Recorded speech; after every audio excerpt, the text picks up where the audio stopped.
여러분 안녕하세요. 네, 더운 날씨 가운데 평안하셨는지요? 네, 오늘은 우리가 가나의 혼인잔치의 표적을 통해 함께 은혜를 나누려고 합니다. 하나님의 말씀 요한복음 2장 1절부터 11절에 있는 말씀을 함께 보시겠습니다. 요한복음 2장 1절부터 11절까지 있는 말씀 제가 봉독해 올릴 때에 눈으로 함께 따라 읽어주시기 바랍니다. 요한복음 2장 1절부터 있는 말씀입니다. 사흘 되던 날에 갈릴리 가나에 혼인이 있어 예수의 어머니도 거기 계시고 예수와 그 제자들도 혼인의 청함을 받았더니 포도주가 모자란지라 예수의 어머니가 예수에게 이르되 저희에게 포도주가 없다 하니 예수께서 가라사대 여자여 나와 무슨 상관이 있나이까 내 때가 아직 이르지 못하였나이다. 그 어머니가 하인들에게 이르되 너희에게 무슨 말씀을 하시든지 그대로 하라 하니라. 거기 유대인의 결례를 따라 두세 통 드는 돌 항아리 6이 놓였는지라.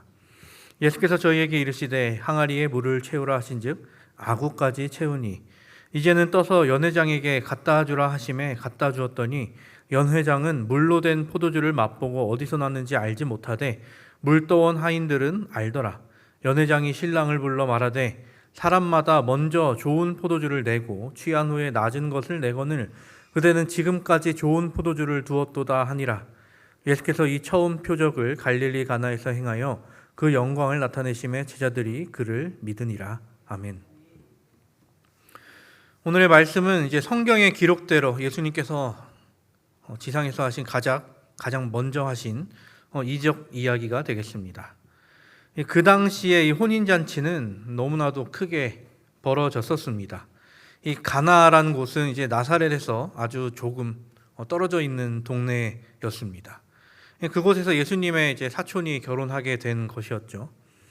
이 가나라는 곳이 그렇게 큰 동네가 아니었기 때문에 그곳에서 열리는 이 혼인 잔치는 아마 동네 축제처럼 여겨졌을 것입니다. 그래서 예수님뿐만 아니라 예수님의 제자들 역시 이제 초대받아서 그곳에 가게 됐었던 것이죠.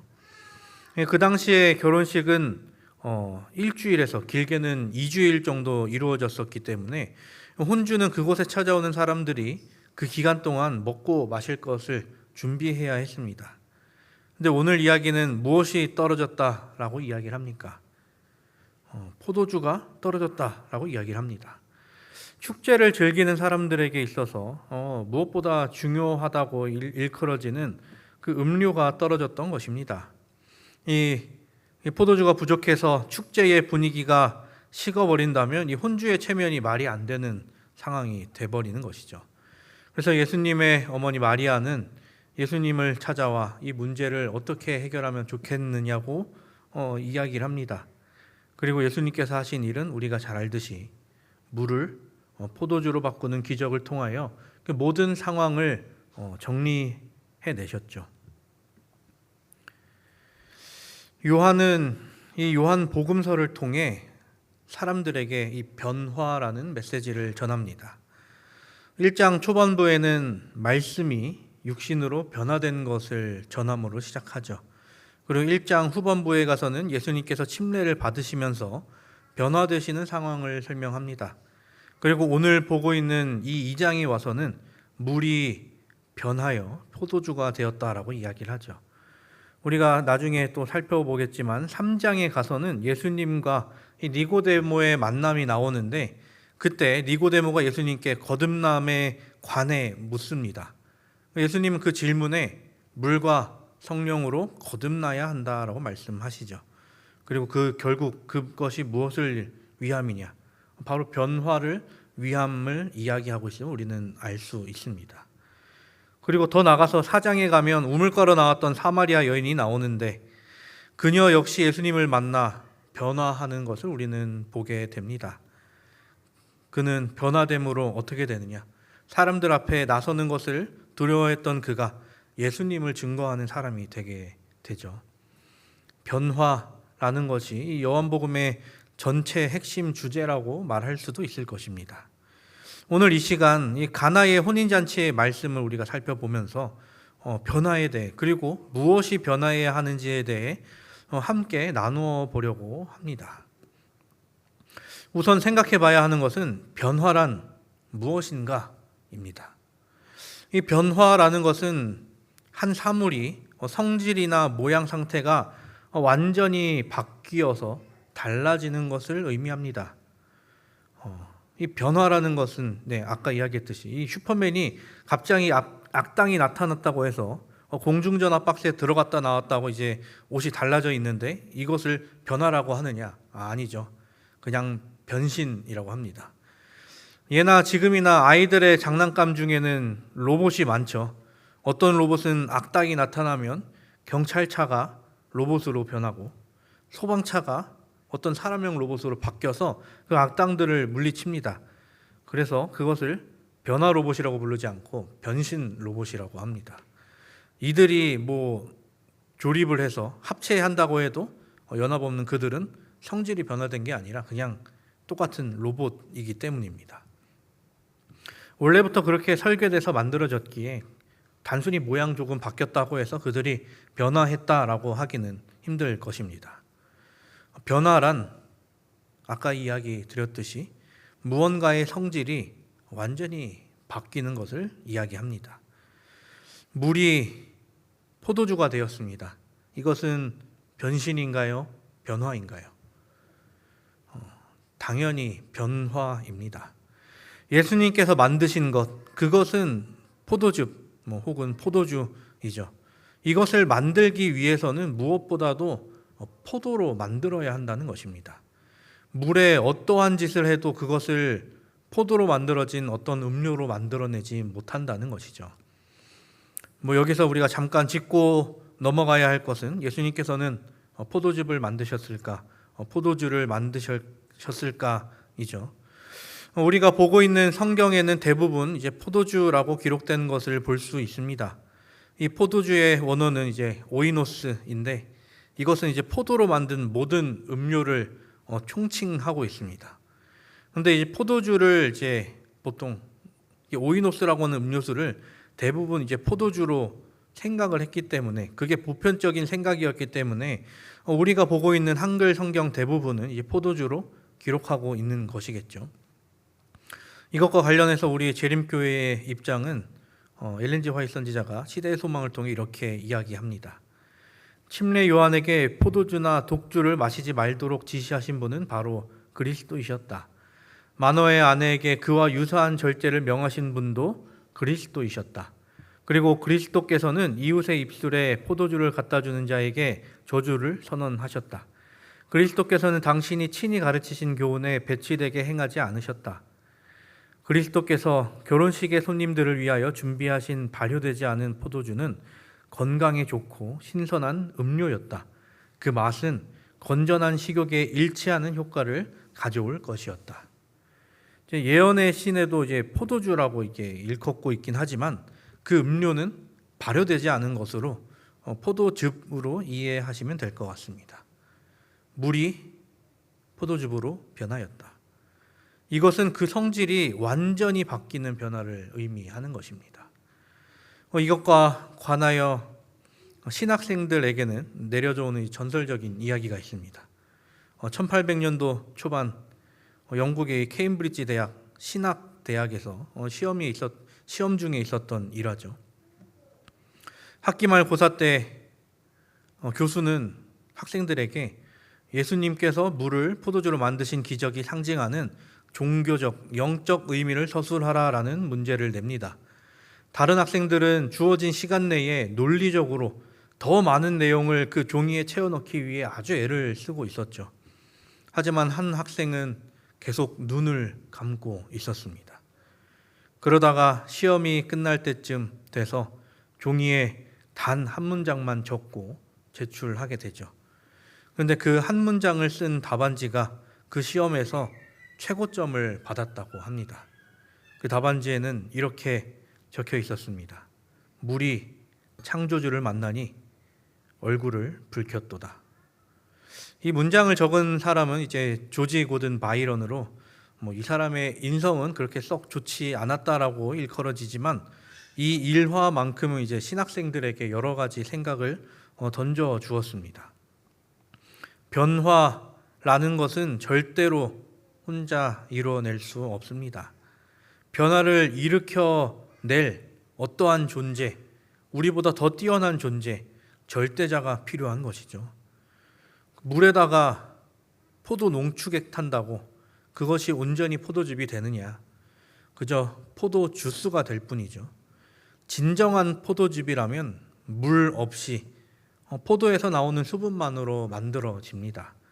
그래서 예수님께서 만드신 포도즙을 그 연회의 장이었던 사람이 먹었을 때 이렇게 이야기하죠. 말하되 사람마다 먼저 좋은 포도주를 내고 취한 후에야 낮은 것을 내거늘 그대는 지금까지 좋은 포도주를 두었도다 하니라. 우리의 삶도 변화가 필요합니다. 필요할 뿐만이 아니라 이루어내야 합니다.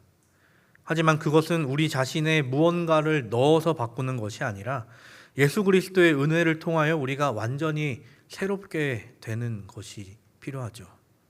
이러한 삶의 변화를 여러분은 원하십니까? 우리가 진정 그리스도께 나아감을 통하여 그 변화됨을 충분히 경험하게 되기를 간절히 바랍니다. 두 번째로 우리가 이 변화하는 데에 필요한 것을 살펴보자면 그것은 바로 믿음입니다. 이 믿음이란 우리가 잘 알듯이 하나님을 믿는 것, 그리고 예수 그리스도를 믿는 것, 그리고 이 모든 말씀을 믿는 것을 이야기합니다.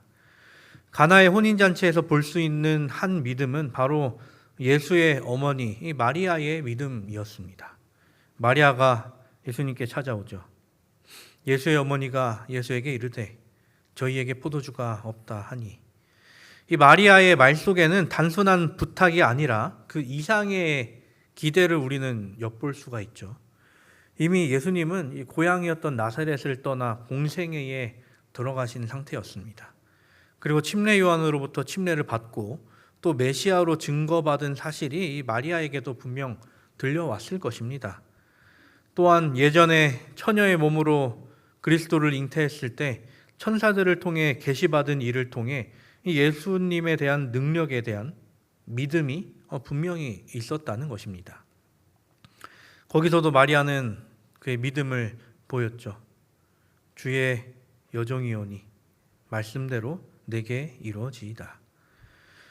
우리는 신앙을 하면서 하나님의 말씀을 내가 가지고 있는 지식과 경험으로, 그리고 더 나아가 세상의 상식으로 재단하며 이 수용 여부를 결정합니다.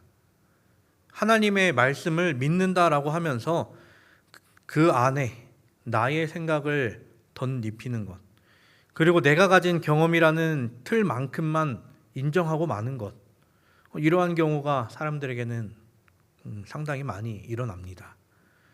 하나님의 말씀을 나의 잣대로 판단해버리는 일을 우리는 늘상 하고 있다는 것이죠.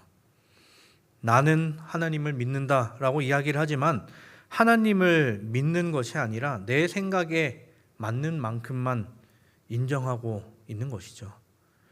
내 생각과 주관을 따라 그 믿음이 있었기도 했다가 없었기도 했다가 그렇게 돼버리는 것이죠. 이러한 믿음을 가지고 신앙생활을 하는데 과연 나의 삶에 진정한 변화가 찾아올까? 나의 모든 것이 변화되기 위해서는 하나님의 말씀이 온전히 우리를 지배하고 있어야 합니다.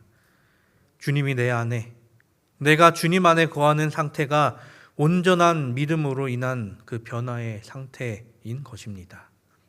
마리아가 하인들에게 예수가 하는 말을 그대로 하라라는 말은 예수님의 말씀이 절대적인 기준이 되어야 한다는 이야기인 것이죠. 한 재미난 이야기가 있습니다. 한 사람이 등산을 하다가 발이 헛디져서 이 낭떠러지로 미끄러져 내려가고 있었습니다. 그러는 와중에 겨우 절벽에 와서 뿔이 깊게 박혀있던 나무 하나를 잡고 버티고 있었죠. 그는 소리쳤습니다. 거기 누구 없나요? 지금 사람이 떨어졌습니다. 제발 좀 도와주세요. 아무도 그 소리에 반응이 없자 그는 하나님께 기도하기 시작합니다. 하나님 제발 저 좀 살려주세요. 그러자 그 기도의 응답이라도 된 것처럼 하나님처럼 보이는 한 존재가 그 사람 앞에 나타난 것입니다. 그리고 그에게 이야기합니다. 네가 나를 믿느냐? 그리고 내가 너를 살려줄 것 또한 믿느냐? 지금 당장 이 생사의 기로에 선 사람은 당연히 그걸 믿는다라고 이야기를 하죠. 그러자 하나님이 말씀하십니다. 그렇다면 그 나뭇가지를 놔라. 그러면 너는 살 것이다. 그 이야기를 들은 사람은 머릿속으로 막 고뇌하더니 이렇게 소리칩니다. 그 위에 하나님 말고 다른 분은 없나요? 지금 그 말 믿으면 나 죽겠다 이건 거죠. 믿는다고 하면서 손을 놓지 못하는 것. 웃자고 만든 이야기일 수도 있겠지만 우리들의 이 자기중심적인 이제 신앙의 모습을 보여주는 이야기라고 생각합니다. 이 진정한 변화는 하나님의 말씀을 온전히 믿는 데서부터 시작됩니다. 사람의 생각으로 어떠한 계산을 해보면서 이것을 믿는다 안 믿는다를 결정하면 분명히 아쉬운 것이 많이 보일 것입니다. 정말 말도 안 되는 것처럼 보이기도 하고 내가 무언가를 포기해야 하는 것 같기도 하고 내가 희생하는 것처럼 생각되기도 하지만 하나님께서 나에게 그렇게 말씀하시니 내가 따르겠습니다라고 마음의 믿음을 가졌을 때부터 거기서부터 변화가 시작된다는 것입니다. 우리에게 부족한 것이 있다면 하나님께서 당연히 채워주시라는 믿는 것 또한 당연히 필요하죠. 우리의 믿음이 온전히 하나님의 말씀으로 굳게 서게 되기를 간절히 바랍니다. 지난주 나다나엘에게 예수님께서 하신 이보다 더 큰 것을 보리라는 말씀이 우리 삶에서도 일어나길 간절히 바랍니다. 언제나 하나님의 말씀을 믿음으로 변화를 경험하는 우리 모두가 되기를 간절히 바랍니다. 언제나 하나님의 말씀을 믿음으로 됐을 때 그 이어서 우리가 볼 수 있는 것은 행함, 곧 순종입니다. 마리아가 일하는 사람들에게 예수님의 말에 따르라고 이야기를 했습니다. 그래서 예수님께서 명하신 것은 물을 항아리에 가득 채우라라는 것이었습니다. 그 명령에 따라 하인들은 6개의 항아리에 물을 가득 채우게 되죠. 가나가 비록 갈릴리 근처에 있는 동네이긴 했지만 물이 생각만큼 넉넉하지 않은 상황이었을 것입니다. 하지만 하인들은 그 명령에 순종해서 물을 길러 오게 되죠. 하인들은 어떤 생각을 했는지 모르겠습니다. 명령이어서 내가 이걸 하긴 하지만 내가 이것을 왜 해야 하는지 전혀 이해하지 못했을 수도 있습니다. 지금 당장 포도주가 부족한 상황인데 물을 채우라니. 그런데 하인들은 그 말씀을 듣고서도 행할 때 대충 하지 않았다라고 우리는 성경을 통해 알 수 있죠. 본문 7절을 보면 이렇게 이야기합니다. 예수께서 저희에게 이르시되 항아리에 물을 채우라 하신즉 아구까지 채우니, 물을 정말 그 끝까지 찰랑찰랑할 만큼 가득 채웠다라는 것을 우리는 성경을 통해 볼 수 있습니다. 이들이 조금의 꾀를 부리거나 조금의 의심이나 불순종에 관한 생각이 있었다면 그냥 이거 어차피 물 채우는 건데 적당히 채우고 끝냈다라고 생각했을지도 모르겠습니다. 하지만 그들은 말씀 그대로 순종하게 되죠. 예수님께서는 그 다음에 어떤 명령을 내리시나요? 이제는 떠서 연회장에게 갖다 주라 하심에 갖다 주었더니 그냥 그 물을 떠서 갖다 주라라는 것이었습니다. 하인들은 이 명령에도 어떻게 합니까? 순종했습니다. 그런데 그 떠다 주었던 물이 어떻게 되었습니까? 그 물은 포도주로 변해 있었습니다. 하인들은 이 포도주가 떨어진 잔치 분위기와 이것을 관리하는 연회장과 혼주의 마음이 어떤지를 너무나도 잘 알고 있었을 것입니다. 그 음료를 원하는 그들에게 물을 떠다 주는 것이 자신들에게 어떤 결과로 돌아올 것인가에 대한 것 역시 알고 있었을 것입니다. 그러나 그들은 예수님의 말씀을 듣고 그대로 행했죠. 자기 생각과 자기의 판단을 넘어선 명령이었지만 말씀에 따라 그 모든 것을 순종했습니다. 그 물이 항아리 안에서 변했는지, 그 물을 떠서 가는 도중에 변했는지, 물을 연회장에게 따르는 도중에 변했는지, 연회장이 마시는 순간에 변했는지는 우리는 정확하게 알 수는 없습니다. 하지만 그 안에 모든 사람의 순종으로 이 모든 일이 이루어졌다는 것이죠. 그리고 그 결과는 사람이 예상했던 것보다 더 크고 더 완벽한 결과를 낳게 됩니다. 본문 9절, 10절은 이야기하죠. 연회장은 물로 된 포도주를 맛보고 어디서 났는지 알지 못하되 물 떠온 하인들은 알더라. 연회장이 신랑을 불러 말하되 사람마다 먼저 좋은 포도주를 내고 취한 후에 낮은 것을 내거늘 그대는 지금까지 좋은 포도주를 두었다 하니라. 배가 부른데도 먹고 싶어지는, 그리고 먹었을 때 배부른데도 먹고 맛있다라고 느껴지는 음식이 정말로 맛있는 음식인 것처럼 완전히 취해서 정신이 없었음에도 불구하고 그렇게 모든 이 감각이 무뎌진 상황에서도 그 포도즙이 진짜 맛있는 포도즙이라고 여긴 것은 그것이 정말로 맛있는 포도즙이었기 때문일 것입니다. 기적, 그것이 그냥 포도 음료 비슷한 것만으로 변했다고 해도 놀라울 일인데, 예수님의 기적은 거기서 그치는 것이 아니라 가장 완벽한 음료를 만들어내셨습니다. 하나님께서는 이미 구약을 통해 이와 같은 기적을 보이신 적이 있으십니다. 이 이스라엘이 아합 왕의 그 하나님께 대한 불순종으로 인해 기근이 들었을 때 엘리야를 통해 말씀을 하시죠. 엘리야가 한 집에 들어가서 그들에게 식사를 달라라고 부탁을 합니다. 그런데 그들이 가지고 있던 식량은 자신들이 마지막으로 먹고 이제는 죽을 만큼의 양밖에 남지 않았던 것이죠. 그 가정은 엘리야의 부탁을 듣고 그냥 순종합니다.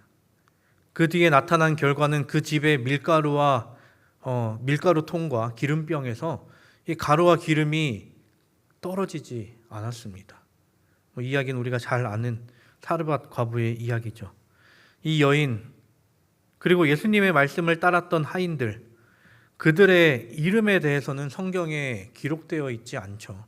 사르밧 지방에 있던 한 여인, 한 과부, 가나의 혼인잔치 그 자리에 불려온 어느 하인 1, 2, 그 정도뿐이었습니다. 하지만 하나님께서는 그들의 순종을 기뻐 받으시고 더 큰 것을 그들에게 내보이셨습니다. 순종이 제사보다 낫고 듣는 것이 순양의 기름보다 낫다. 하나님께서는 우리의 온전한 순종을 원하십니다. 그리고 하나님께서는 우리의 그 순종을 통하여 큰 일을 우리에게 보이십니다. 사랑하는 우리 성도 여러분, 이 세상은 표적을 직접 보여달라고 이야기를 합니다. 내가 그것을 보면 믿겠다라고 하면서요. 그런데 그런 사람들이 과연 그 잠깐의 표적을 본다고 해서 정말 믿을까 하는 의문이 들죠. 유명한 뮤지컬 중에 지저스 크라이스트 슈퍼스타라는 한 공연이 있습니다. 그 뮤지컬 내용 중에 예수님이 잡히신 후 헤롯과 만나는 장면을 연출해놨는데요. 거기서 헤롯은 이 가나에서 있었던 일을 전해 들었는지 예수님에게 물을 포도주로 바꿔보라 라고 이야기를 합니다. 하지만 그 작품의 예수님은 그들이 원하는 대로 하지 않으셨습니다. 그저 하나의 사건, 하나의 표적만을 바라는 그들에게는 아무리 대단한 표적을 보인다고 할지라도 그것이 그들에게 믿음으로 나타나 보이지 않을 것을 알았기 때문인 것이죠. 그뿐 아니라 이 기적의 순간, 이 말에 대해서 우리에게 전하고 있는 메시지를 한번 보시겠습니다. 시대소망 147페이지. 그리스도께서 혼인잔치에서 주신 선물은 한 상징이었다. 물은 그리스도의 죽음을 나타내는 침례를, 포도주는 세상의 죄를 위하여 흘리신 그리스도의 피를 상징한다. 항아리를 채운 물은 인간의 손에 의하여 운반되었으나 그리스도의 말씀만이 생명을 주는 효력을 그 물에 부여할 수가 있었다. 구주의 죽음을 가리키는 의식들도 역시 그러하다. 믿음을 통하여 역사하는 그리스도의 능력으로 말미암아 그 의식이 영혼을 살찌게 하는 효력을 갖게 된다. 사람들은 그 표적이란 것을 보면서 그 순간, 그리고 그 현상에 집중하기 마련입니다. 하지만 예수님께서 보여주시려는 것은 실제적인 것이죠. 현대인들이 이 기적을 보면 어떤 반응을 보일까요? 그들은 내가 보면 믿겠습니다라고 하지만 결국 어떤 표적이 그들 앞에 나타날지라도 이게 믿음으로 이어질지는 알 수 없는 것이죠. 왜냐하면 그들은 그 사건만 볼 뿐이지 이 사건을 나타나게 하신 하나님을, 예수님을 보지 않기 때문입니다. 예수님께서 사람들 앞에서 물을 포도주로 바꾸셨지만 이 기적으로 그곳에 있던 사람들이 변화되었는가? 그러지 않았습니다. 그저 신기했던 경험, 놀라운 경험 정도로 치부해 버렸을지도 모르겠습니다. 지금 내 일이 중요하지. 지금 내 혼인 잔치가 더 중요하지. 이것을 이 잔치가 잘 굴러가게 하는 것이 더 중요하지. 그리고 내가 하는 일이 중요하지. 근처에서 일어나는 일은 신비한 일일지라도 대수롭지 않게 여길 것입니다. 그렇다면 우리는 무엇을 더 중요하게 여기며 살아가고 있습니까? 우리가 예수님을 보기 위해서 변화가 필요하다라는 것에 대해서는 분명히 인지하며 살아가고 있습니까? 우리 눈앞에 예수님이 당장 나타나신다고 해도 우리는 그 사실을 믿을 준비가 되어 있습니까? 예수님이 나타나셔서 우리에게 명령하신다 해도 우리는 그 말씀을 온전히 순종할 준비가 되어 있습니까? 시대소망 150페이지에는 이렇게 이야기합니다. 우리는 모두 예수의 증인이 되어야 한다.